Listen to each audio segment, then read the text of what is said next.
제6시가 되매 온 땅에 어둠이 임하여 제9시까지 계속하더니 제9시에 예수께서 크게 소리 지르시되 엘리 엘리 라마 사막다니 하시니 이를 번역하면 나의 하나님 나의 하나님 어찌하여 나를 버리셨나이까 하는 뜻이라. 곁에 섰던 자 중 어떤 이들이 듣고 이르되 보라 엘리야를 부른다 하고 한 사람이 달려가서 해면에 신 포도주를 적시어 갈대에 깨어 마시게 하고 이르되 가만두라 엘리야가 와서 그를 내려주나 보자 하더라. 예수께서 큰 소리를 지르시고 숨지시니라. 같이 읽습니다. 이에 성소 휘장이 위로부터 아래까지 찢어져 돌이 되니라. 아멘. 다시 한번 인사 나누실까요? 말씀 가운데 힘 얻으시기 바랍니다. 소망 가지시기 바랍니다. 감사하며 축복합니다. 네. 그냥 계신 것만으로 좋습니다. 네. 딴 데 안 보고 여기만 보고 싶은데 민망할 것 같아서 좌우도 좀 보겠습니다. 우리가 계속해서 마가복음을 살피는 중에 아마 제가 보니까 이번 주까지 한번 끝내볼까 했는데 아마 다음 주 월화 정도에 마무리되고 다음 주 수요일부터는 아마 서신서를 또 시작하지 않을까 싶습니다. 그간 마가복음 오면서 주셨던 그런 마음들 그리고 생각들이 다 있으실 텐데 한 가지라도 붙들고 우리가 좀 살아냈으면 좋겠다 싶은 마음입니다. 예수님께서 이 땅에 오신 것을 우리가 분명히 알고 있지요. 바로 죄에서 우리를 구원하시기 위함입니다. 여러분 구원이 뭡니까? 10원 빼기 1원의 결과가 구원은 분명 아닐 것입니다. 구원은 우리 평생에 시간을 준다 한들 극복할 수 없는 죄의 거리를 하나님의 아들 되신 예수님의 오심으로 극복해 가는 것입니다. 우리가 이렇게 건널 기회를 준다 해도 건널 수 없는 그 죄의 거리를 하나님의 아들이신 예수님이 오심으로 다리를 만드셔서 건널 수 있게 해주신 사건이 구원입니다. 우리는 우리 스스로를 건질 수 없습니다. 그래서 외부에서 도움이 필요한 것이고 외부에서 손길이 필요합니다. 그래서 우리의 실존 속에서 경험합니다. 혼자 살 수 있는 생은 아무도 없습니다. 혼자 산 것 같지만 사실은 숨겨진 무명의 돕는 이들이 있었을 것입니다. 인생이 그러할진데 우리 영혼의 생명은 어떠하겠습니까? 우리의 생명을, 우리의 영혼을 우리 스스로 책임질 수 없음을 우리가 압니다. 그래서 우리는 구원자가 필요합니다. 그래서 구원자로 오신 예수님은 이 구원을 구체화하시기 위해 어떻게 하셨는가라는 것을 우리가 마감을 통해 보고 있는데 그 정점은 바로 십자가에 못 박히심이었습니다. 왜냐하면 결국 우리의 해결될 근본적인 문제는 죄의 문제고 그 죄의 문제를 하나님은 십자가로 해결하고자 계획하셨기 때문에 그렇습니다. 근데 이 십자가가 만만치 않은 것은 당시에 그 로마의 극한의 형벌이기도 했지만 여러 가지 면에서 아프기도 하고 고통스럽기도 했지만 가장 큰 것은 수치와 모욕을 당해야 했다는 것입니다. 이런 예수님의 십자가의 죽음을 보면서 우리가 그런데 놓치지 말아야 할 것 한 가지가 있습니다. 그것은 다른 것이 아니라 예수님의 십자가의 죽으심이 당시의 사람들의 관점에서는 종교 지도자들의 시기와 모략과 고소에 어찌할 수 없어 죽으신 것 같습니다. 또 빌라도의 어떤 심판의 결과에 어쩔 수 없이 굴복하신 것 같습니다. 또 그 모든 과정들이 어쩌다가 그렇게 된 것 같습니다. 그러나 마가복음 내내, 복음서 내내 보게 되면 결국 이 예수님의 십자가의 죽으심은 하나님의 주관하신 가운데 진행되고 있음을 계속 보여주십니다. 예수님의 죽음은 제 아래 신음하는 인생들, 세상을 구원하시기 위한 계획이고 그것을 이루시는 섭리임을 우리가 보여주고 계신다는 것이죠. 이걸 어떻게 할 수 있냐라고 할 때 분명한 증거 중에 하나는 예수님의 그 죽으심의 모든 과정들이 말씀이 성취된 과정임을 보여주고 있다는 것입니다. 여러분 구약의 말씀을 보게 되면 앞으로 오실 메시아의 고난을 예언합니다. 또 예수님 스스로도 자신의 죽음을 예고하시고 예고하신 대로 죽으십니다. 여러분 주변에 자신이 어떻게 죽을지를 이야기하고 그대로 죽는 사람이 있습니까? 난 앞으로 이렇게 죽을 거야 라고 하고 이렇게 죽은 사람이 있습니까? 아무도 없죠. 자신의 죽음을 예언하고 그 죽음의 예언대로 죽음을 맞이하신 분이 바로 예수님이십니다. 결국 하나님의 구원의 계획의 성자 하나님이셨던 예수님이 이 땅에 오셔서 그 걸음걸음 순종하심으로 이루어가는 모든 과정이 십자가라는 것이죠. 그래서 여러분 우리가 새벽에 살펴봤던 본문을 보게 되면은 이 본문이 그냥 나온 구절들이 아니라 구약의 한 사건을 구약에 기록된 구절들을 염두하고 지금 이루어진 것들을 우리가 보게 됩니다. 잠깐만 살펴보면요. 우리 화면 열어주시겠어요? 시편 22편 6절에서 8절 16절에서 18절인데요. 특별히 시편 22편은 메시아의 고난을 예언하고 있는 구절들이 많이 나와 있습니다. 우리 한번 읽어볼까요? 시작. 나는 벌레요 사람이 아니라 사람의 비방거리요 백성의 조롱거리니이다. 나를 보는 자는 다 나를 비웃으며 입술을 삐죽거리고 머리를 흔들며 말하되 그가 여호와께 의탁하니 구원하실 걸 그를 기뻐하시니 건지실 걸 하나이다. 개들이 나를 에워쌌으며 악한 무리가 나를 둘러 내 수족을 찔렀나이다. 내가 내 모든 뼈를 셀 수 있나이다. 그들이 나를 주목하여 보고 내 겉옷을 나누며 속옷을 제비 뽑나이다. 오늘 새벽에 본문의 말씀을 들으셨다면 묵상했다면 어디서 많이 본 듯한 모습들이 언급되어 있을 겁니다. 모욕하고 조롱하는 모습들을 그리고 머리를 흔드는 모습들을 네가 너를 구원해보라는 외침들을 그리고 제비 뽑아 옷을 취하는 행동들을 오늘 새벽 예수님이 십자가에 못 박히는 현장에 기록된 사건임을 오늘 이 시편 22편을 보면서 떠올리시게 되실 겁니다. 무슨 말입니까? 예수님의 오늘 새벽에 봤던 십자가의 그 형벌의 현장에 기록된 작은 사건 하나하나까지 주변에 일어난 모든 일들은 다 이미 예언되어 있었고 그대로 지금 진행되고 있더라는 겁니다. 이게 우리에게 주는 유로가 뭡니까? 하나님 모든 상황을 장악하고 계신다. 여전히 우리에게는 혼돈이 있고 예측할 수 없는 상황들이 있고 어떻게 될지 모르는 불안함이 있지만 적어도 우리가 다시 한번 우리 마음을 추스리는 이유는 모든 상황을 여전히 하나님이 장악하고 계신다. 저는 십자가의 죽음의 현장에 이루어진 이 디테일한 하나님의 일하심 속에서 그리고 그 일하심에 순종하고 예수님의 모습에서 우리의 인생의 현실을 다시 한번 붙잡아 줄 것 무엇인지를 생각해 보게 됩니다. 여러분 든든한 백이 있다 한들 그 백이 내 인생 끝까지 책임질 거라는 보장이 어디 있습니까? 장사를 하다 보니 장사를 하시지만 하지 말라는 게 있더라고요. 동업하지 말아요. 같이 한 건물 안에 한두 사장이 되지 말아요. 왜요? 믿고 갔지만 부득이하게 때로는 어쩔 수 없이 어그러지는 관계가 있더라고요. 처음은 좋은 마음으로 시작했지만 그럴 수 없는 게 우리가 현실임을 알게 됩니다. 무슨 말이에요? 진짜 우리 평생에 우리 영혼을 걸고 맡길 수 있는 분은 하나님 외에 없다는 것을 다시 한번 확인해 보게 되는 것이죠. 자, 이런 일련의 가정 속에서 오늘 본문은 예수님이 십자가에 못 박혀 죽으실 그때에 일어났던 특별한 사항들을 다루고 있습니다. 물론 다른 복음서에는 여러 일들이 또 언급되어 있지만 마가복음 안에서 언급된 내용들을 살펴보면서 동반된 그 현상들, 일어나는 일들이 오늘 그 중심에 있는 십자가의 의미를 얼마나 더 비춰주고 분명히 그 의미를 드러내는지를 생각해 보고자 합니다. 먼저 33절 말씀 읽어보겠습니다. 33절 시작. 제6시가 되매 온 땅에 어둠이 임하여 제9시까지 계속되더니 여기서의 6시, 9시는 로마의 시간입니다. 오늘 우리의 현 시간을 맞추자면 6시는 12시고 9시는 오후 3시입니다. 예수님이 오후 9시 그러니까 제3시에 못 박히시죠. 그래서 한 6시간 정도 못 박히신 시간이 십자가에 매달리는 시간이 있습니다. 그런데 여러분 3시간이 지난 정오부터 12시부터 어두워졌다고 합니다. 오후 3시까지 3시간 긴 시간 동안 어두움이 갑자기 임한 거예요. 여러분 12시면 한참 해가 떠가지고 멀쩡한 대낮 아닙니까? 그날에 갑자기 어두워진다 그러면 뭔가 이상하지 않습니까? 이례적인 현상에 사람들은 놀랐을 것입니다. 근데 여러분 왜 갑자기 예수님의 십자가에 그 형벌의 현장에 갑자기 하늘이 어두워지고 주변이 그렇게 칠흑 같은 어둠에 둘러싸여 있을까요? 이 어둠의 의미가 뭘까요? 여러분 어떤 무대가 있습니다. 그러면 그 무대에 등장하는 역할들, 배우들이 여러 대사를 하고 또 상황을 묘사할 때 그걸 좀 더 부각시켜주기 위해서 뭘 바꿉니까? 왜? 반짝 조명을 바꾸죠.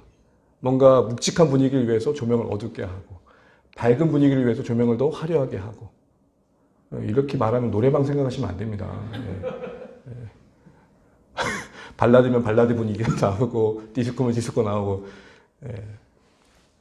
할렐루야. 어둡다라는 건 뭘 말할까요? 성경에서 어둠은 무엇보다도 깊은 슬픔과 더하여 심판을 말합니다. 구약에 보면 갑자기 어두워질 때가 있는데 또 어두워지게 할 거라고 말씀하는 데 보면 그 크게 두 가지 경우입니다. 특별히 여러분 오늘 본문과 연관해 생각해 볼 것은 출애굽 때의 재앙을 한번 떠올려 보십시오. 출애굽 때 모세가 이스라엘 백성을 데려 나올 때 10가지 재앙으로 하나님께서 그 애굽을 심판하시잖아요. 9번째 재앙이 뭐였습니까? 흑암의 재앙이었어요. 어두움의 재앙. 모든 세상이 3일 동안 애굽 온 땅이 깜깜해지죠. 그리고 나서 이어지는 재앙이 뭐죠? 10번째 재앙은 장자의 죽음의 재앙이에요.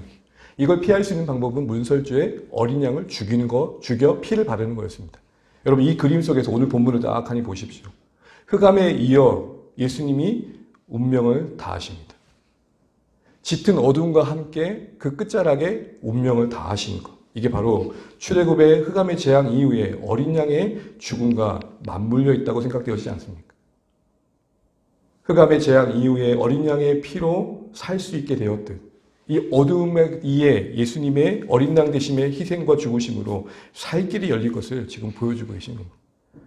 조명 하나, 환경 하나, 십자가를 어떻게든 더 드러내기 위해서 그 의미를 보여주기 위해서 하나님께서 개입하고 계십니다. 한마디로 십자가의 죽으심을 둘러싼 그 어두움은 십자가의 죽음이 죄에 대한 하나님의 진노와 심판이고 그것을 어린 양 되신 예수님께서 대신 담당하심을 강조하고 있는 것입니다. 그러다 보니까 정작 그 모든 죄를 짊어지신 예수님은 34절과 같은 고통에 던져주신 걸 보게 됩니다. 34절 한번 읽어보겠습니다. 시작. 제9시에 예수께서 크게 소리 지르시되 엘리 엘리 라마 사막다니 하시니 이를 번역하면 나의 하나님 어찌하여 나를 버리셨나이까 하는 뜻이라. 아멘. 여러분 소리 지르되 어떻게 소리 질렀다 그럽니까? 크게 소리 질렀다. 이걸 하니까 너무 본문과는 너무 은혜가 안 되는 사건이긴 한데 우리 아이들이 화장실에 있어요. 화장지가 떨어졌어요. 엄마? 반응이 없잖아요. 그럼 그 다음 나온 게 어땠죠? 제가 엄마 이런 애를 못 봤어요. 엄마! 뭐예요? 빨리 갖다 달라는 거잖아요. 크다는 말의 의미는 뭘까요? 그 부르짖음이 그만큼 절실하고 실제라는 거예요. 실제. 가짜가 아니라는 거예요. 예수님의 십자가에 못 박히심의 큰 외침은 지금 겪는 고통이 실제라는 겁니다. 실제. 시뮬레이션 가상이 아니고. 그냥 하나님이신 그분이 인간처럼 그냥 겉모습만 딱 가면을 쓰고 고통을 당하는 척 하신 게 아니라 진짜 아프셨다는 거예요. 이 말은 무슨 말입니까? 우리 아픔을 진짜 아신다는 겁니다. 우리 주변에서 보면 내가 너 알아 할 때 그 안다는 말이 정말 아는 사람도 있고 그냥 에휴 애둘러 그냥 립서비스 차원에서 위로한 경우도 있잖아요. 근데 진짜 주님은 아신다는 겁니다. 그러면서 크게 외치신 그 말의 내용이 뭡니까? 엘리 엘리 라마 사막다니. 무슨 말인지 모르겠지만 번역하면이라고 나는 떼용해 보면 나의 하나님 어찌하여 나를 버리셨습니까? 라는 의미입니다. 이 엘리 엘리 라마 사막다니 의미는 아람어입니다. 번역된 대로 하나님이 나를 버리십니까? 라는 뜻입니다. 여기 가만 보게 되면은 조금 당황스러운 것은 오해가 되는 건 예수님께서 마치 하나님을 향해 원망하는 것처럼 보이고 불평하는 것처럼 보입니다. 왜 하나님 저를 버리셨어요? 이렇게 느껴지기 때문입니다. 실제적으로 이 제목을 가지고 만든 영화들도 있습니다. 그런 의미에서요. 그러나 이 말씀은 불평도 아니고 원망도 아닙니다. 왜요? 가만히 보십시오. 여전히 하나님을 누구라고 그래요? 나의 하나님.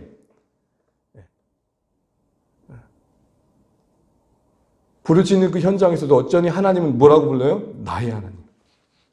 신뢰를 표현하고 있는 것입니다. 그럼에도 불구하고 하나님은 나의 하나님 되고 계신 겁니다.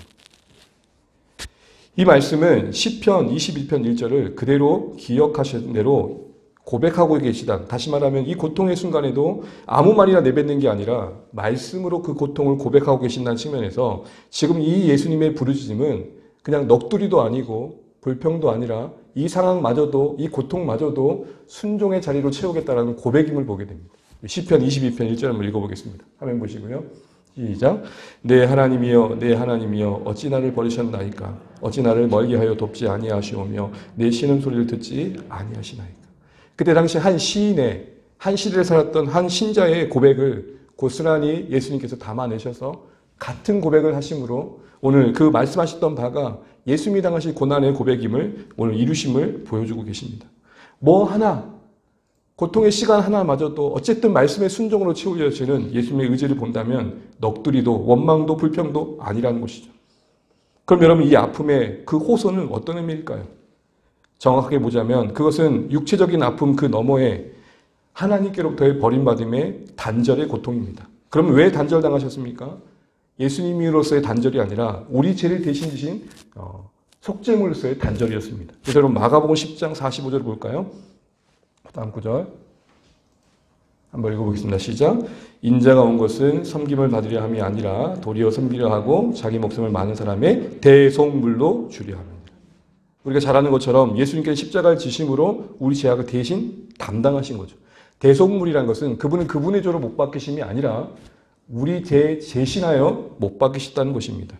여러분 누군가를 대신해서 매 맞아 본 적 있으십니까?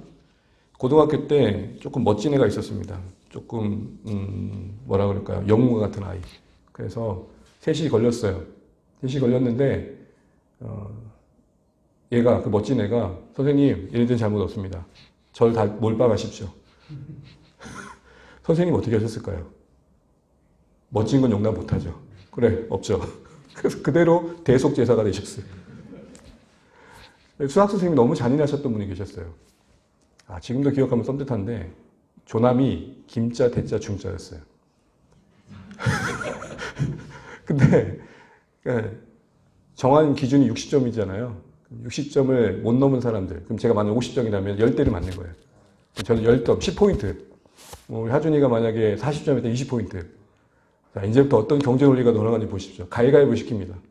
제가 이겼어요. 예? 이겼어요. 그러면 하준이가 진 거죠.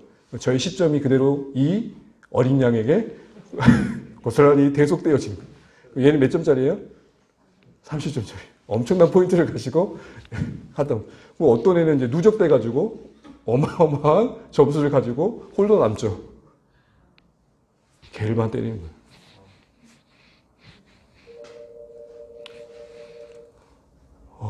이거 당황스러운 순간이 생겼네요. 네, 끊어주시죠.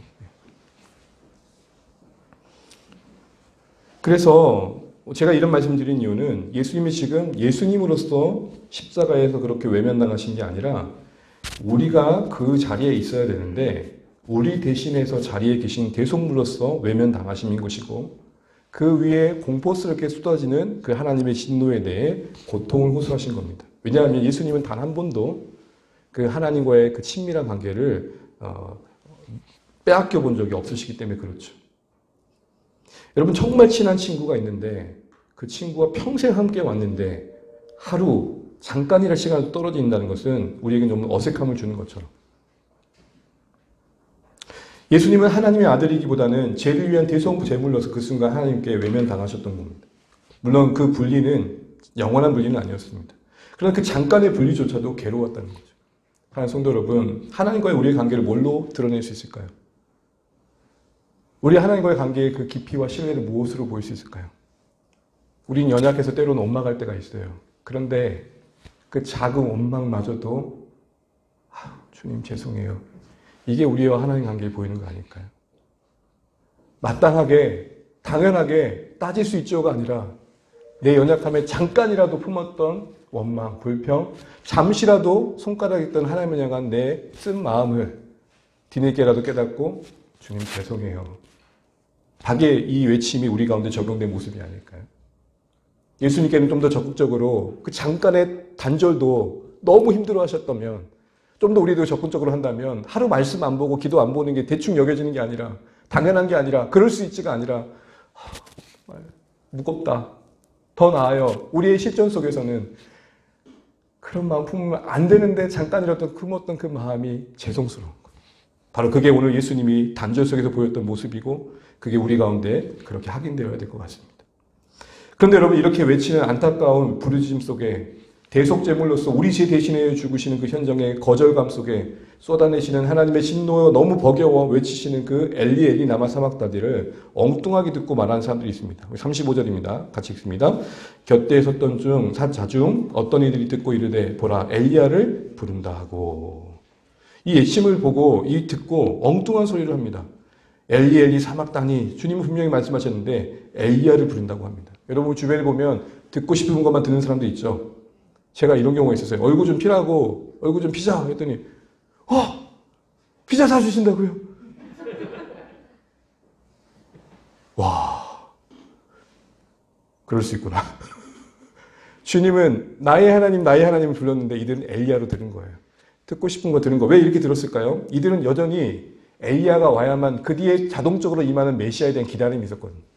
구약에 메시아가 오려면 앞서 엘리야가 와야 되는 거 알았으니까 엘리야만 오면 된다는 생각을 했던 거예요. 그런데 여러분 그거마저도 그냥 왔으면 정말 와야 되는 데가 아니라 오면 오고 아니면 아니지 그런 마음임을 보게 됩니다. 그래서 여러분 35절에 이들은 어떻게 합니까? 우리 35절 그 다음 구절 한번 볼까요? 36절입니다. 시작. 한 사람이 달려가서 해면에 신 포도주를 적시어 갈대에 깨어 마시게 하고 이르되 가만두라 엘리야가 와서 그를 내려주나 보자 하더라. 중요한 표현이 있어요. 보자 하더라. 그런가 보자 하더라. 자, 여러분 이 뉘앙스 안에 어떤 게 느껴지세요? 그렇게 되면 좋고 아니면 말고. 그들의 신앙의 관점으로 봐도 영 기대감은 없는 표현인 겁니다. 말씀드린 것처럼 그 당시의 사람들의 의식 속에는 엘리야를 기다렸습니다. 왜요? 그게 메시아가 오는 징조니까. 절박한 상황에 처한 자를 돕기 위해 엘리야가 올 거라는 생각을 갖고 있었단 말입니다. 그 다음에 메시아가 함께 올 것을 기대했던 것이죠. 그런데 그 기대마저도 그들은 두고 보자는 마음입니다. 무슨 말이에요? 그냥 호기심 정도로 바라보고 있습니다. 엘리야가 온 뒤에 메시아가 오면 자신들이 이룰 어떤 자신들의 나라에 대한 기대감만 있지. 그래서 두고 볼 뿐이지. 그래서 신포도주를 먹여서 예수님을 깨울 뿐이지. 그게 크게 의미 있게 와닿지 않고 있는 거예요. 그러니까 우연히 들은 엘리야라는 말에 그것도 잘못 들은 것에도 불구하고 그 말 하나를 붙들고 그냥 호기심 차원에서 지켜보고 있는 거예요. 그리고 예수님은 신포도주를 먹이고 깨우는 거예요. 신포도주의 특징은 뭐냐면 각성 효과가 있는 거예요. 그러니까 우리 식초 한번 먹으면 놀라는 것처럼 지쳐 거의 죽어가는 예수님을 그렇게라도 한번 깨워보려고 했던 거예요. 그래서 엘리야를 제대로 불러서 엘리야가 오는 걸 보자 했다는 거예요. 근데 그거마저도 두고 보자는 마음.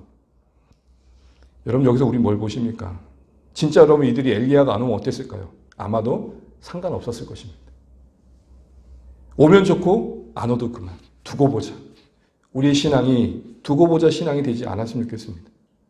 기다리고 기다리고 기다리고 기다리고 반드시 일하실 하나님을 기대하면서 실망으로 쉽게 우리의 기대를 접지 않고 나의 원하는 대로 일하지 않으신다 하더라도 다른 모습으로 일하실 것을 바라보면서 소망을 접지 않는 우리 모두 되시기를 주의 이름으로 축원합니다.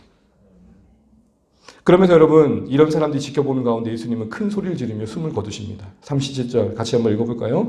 예수께서 큰 소리를 지르시고 숨지시니라. 여기서 큰 소리는 고함과 비명이 아닙니다. 마가는 내용을 기록하고 있지만 있지 않지만 다른 복음서를 보게 되면은 아마 마지막 하셨던 두 마디인 것 같아요. 다 이루었다. 그리고 내 영혼을 아버지께 부탁합니다. 이렇게 하고 예수님은 숨을 거두십니다. 근데 이 숨죽인 시간 나타났던 현상이 오늘 본문에 기록되어 있습니다. 38절입니다. 같이 읽을까요? 이에 성소 휘장이 위로부터 아래까지 찢어져 둘이 되니라. 여러분 여기서 휘장은 뭘 말하느냐? 성소와 지성소 사이에 있는 것인데 이 휘장이 찢어졌다는 것은 진짜 의미심장한 겁니다. 한번 사진 한번 보여주시겠어요? 이렇게 찢어졌다는 거예요. 이게 이 휘장이 이렇게 찢어진 게 정말 대단한 게 왜 그러냐면 기록에 의하면 이렇게 흐늘거리는 커튼이 아니에요. 내가 마음만 보면 찢을 수 있는 그런 게 아니라는 거죠. 줄을 꽈가지고 짠 천이기 때문에 일단 단단하겠죠. 그리고 그 두께만 해도, 그러니까 휘장의 두께만 해도 9.34, 그러니까 한 약 10cm니까 엄청 두꺼운 거죠. 그리고 휘장의 길이가 22m, 넓이는 11m. 엄청나게 무겁겠죠. 여러분 이걸 만약에 물에 빠뜨려서 거둔다고 생각해봐요. 우리의 빨래도, 조그마한 빨래도 물에 젖으면 무겁잖아요. 이거를 정결탕에다가 넣어서 빨 때가 있는데 무려 동원되는 인원이 300명이라고 합니다.